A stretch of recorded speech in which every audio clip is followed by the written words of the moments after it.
Different types of vise and their uses.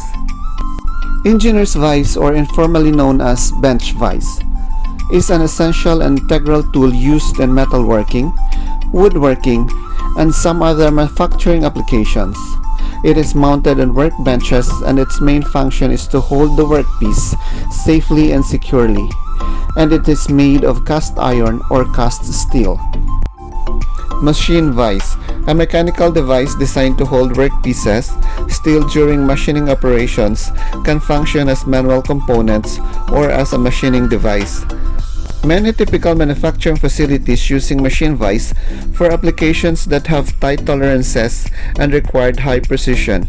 It is made of cast steel, malleable cast iron, but most are made of cast iron. Drill vise, usually found in drill press, is a device designed to secure a workpiece firmly enough between its jaws that it won't move at all when the drill bit is pressed into it. It is made of cast aluminum and with quick release mechanism. Hand vise, it is like a pair of tongs in appearance, are used to hold small pieces of work, especially metal, when drilling, for example.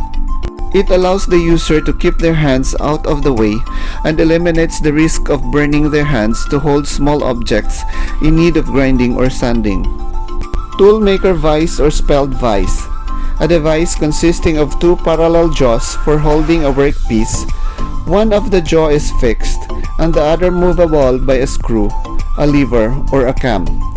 When used for holding a workpiece during hand operations such as filing, hammering, or sawing, the vise may be permanently bolted to a bench. Quick release vise feature enables easier repositioning. Adjustable front dogs races to use for clamping larger than the vises.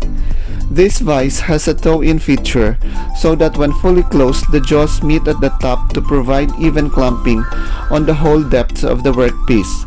A quick release lever allows the user to open the vise jaws to the required width without the need to wind the main screw handle, allowing much faster adjustment. Leg vise, or post vise, usually used by blacksmith, firmly hold hot irons while it is hammering, chiseled, or twisted. It uses two arms that are pinned to the jaw and leg at the top and connected to each other with a pin at the middle. Combination vise, as a machinist vise for holding pipes or rods. Replaceable V-shaped alloy steel pipe jaws are serrated and heat-treated. The main jaws is facing are hardened steel and serrated. Swivel base rotates to any position and has a positive locking mechanism. That's all for our different kinds of vise.